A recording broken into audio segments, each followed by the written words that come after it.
It is virtually all coronavirus all the time these days. Virus fatigue might be weighing on you, but we will focus on it again this morning, specifically the responses at the state and federal levels. President Donald Trump signed the coronavirus relief package into law Wednesday. It establishes up to 2 weeks of paid sick time for some workers, increases Medicaid, supports nutrition programs for seniors, food bank students, and SNAP, and it gives states more flexibility for unemployment benefits.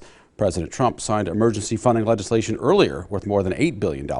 That provides money for developing a vaccine, public health departments, and small business loans, among others. A massive stimulus package is next. It's expected to be worth more than $1 trillion. There's talk from the Trump administration it could be as much as $2 trillion. Money for big business and Americans. Airlines, hotels, both hit hard by the coronavirus, and 2 direct cash payments to Americans of at least $1,000 each. A lot of this brings comparisons to the 2008 and 2009 financial collapse and the Great Recession. You hear the word bailouts in these conversations. Some Democrats and Republicans don't want giveaways without specific conditions. I spoke with Iowa Senator Chuck Grassley Thursday morning about the stimulus. Here's part of that conversation. Senator, the coronavirus relief bill became law on Wednesday. Among the provisions that it includes are free coronavirus testing, expanded nutrition benefits, more federal funding for Medicaid. Now the big lift ahead is that big stimulus package we're talking about that could be $1 trillion to $2 trillion, including provisions like bailouts for airlines, the whole hotel industry, maybe even cruise lines, and who knows what else. And then those personal payments in cash directly into the hands of Americans. Let's start with the bailouts first. Are you okay with that idea? Remember the pushback we had in 08 and 09 related to the bank bailout and the auto bailouts? How do you feel about going that direction again? Well, I'm very much interested in helping people that the bill's going to do. I'm interested in getting money into the hands of people that are unemployed through no fault of their own. I think that comparing this to the turn down of the economy in 2008 compared to now is two different stories. Right now, we have government action by the federal government, by the state government, and different in different states, and then mayors and different in different cities. But all this government action has basically been necessary to fight the world health pandemic. And it's going to shut down the economy. And so the bill you're asking me about is to get the economy that's basically going to be shut down, and maybe in most cases for small business in Des Moines, when the restaurants can't operate, there's people out of work right now. We've got to look at it like we would with a natural disaster, whether it's an earthquake or hurricane. The response is something that's necessary because this is caused by something you or I or even all of government didn't have anything to do with. You have a virus that starts in China and spreads around the world and shuts down the economy because the government has to take action to stop social interaction if you're going to slow down the pandemic. So people are out of jobs. We got to get the jobs back, particularly jobs in small business. If Ford Motor Company shuts down yesterday, they've got some resources to work with their unions to help their people.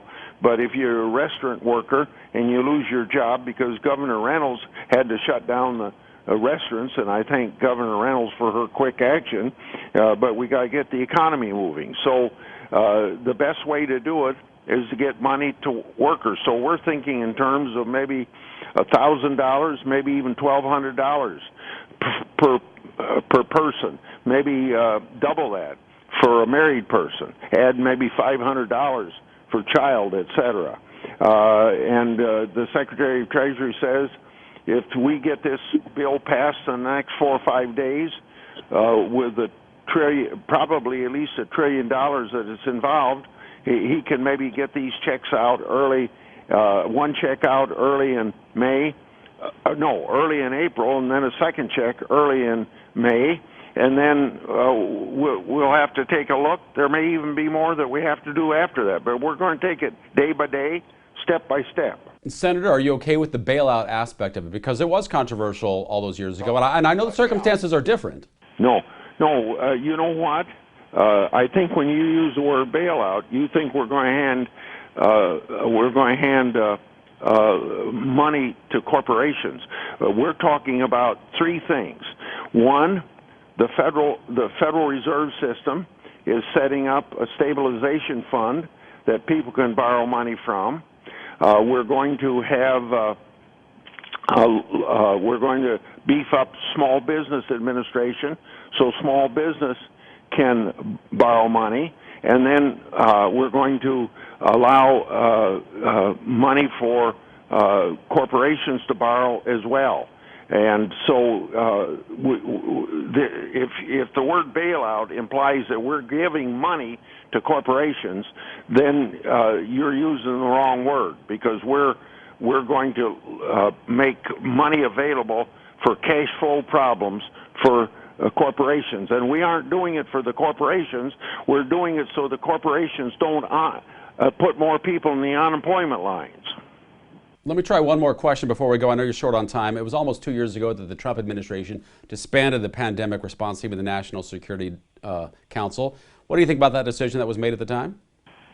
Okay. You're talking about yesterday when he decided to use the Department of Defense and the military to help out? No. The Trump administration, almost 2 years ago, disbanded the pandemic response team in the National Security Council. People think that if that hadn't happened, the United States would have been in a much better position to respond months ago. What do you think about that decision? Well, I think you're asking me, did the president 2 years ago know that we were going to have this pandemic? We didn't know it 2 months ago. So how would you expect the president to know something 2 years ago? Well, it's about having foresight, Senator. And it was there for a reason. How would you expect the president to know that 2 years ago? If it existed, there were people who thought it was possible. You're looking backwards. I'm looking forward. I think that it was there. The people, I think it was looking forward before. And I think you should be looking forward too. We've got to pull together as a country here. We're in a war situation, and if we all pull together, including you and everybody that's listening from your station, we can overcome this. This isn't an opportunity. We even have Republicans and Democrats pulling together here in Washington, D.C. If you can get Washington, D.C. working together, surely the entire country's going to work together. Part of my conversation with Senator Chuck Grassley. You can find all of it in a web extra online at ourquadcities.com. That brings us to our question of the week. What do you think about a $1 trillion stimulus package to provide financial relief for airlines, hotels, and put cash directly in the hands of Americans? Send your answer by email to fortherecord@whbf.com, or respond to this post on Facebook at the Local 4 News WHBF TV page or on my page. Coming up, Illinois on hold, how state lawmakers can play catch up on the legislative session. For the Record.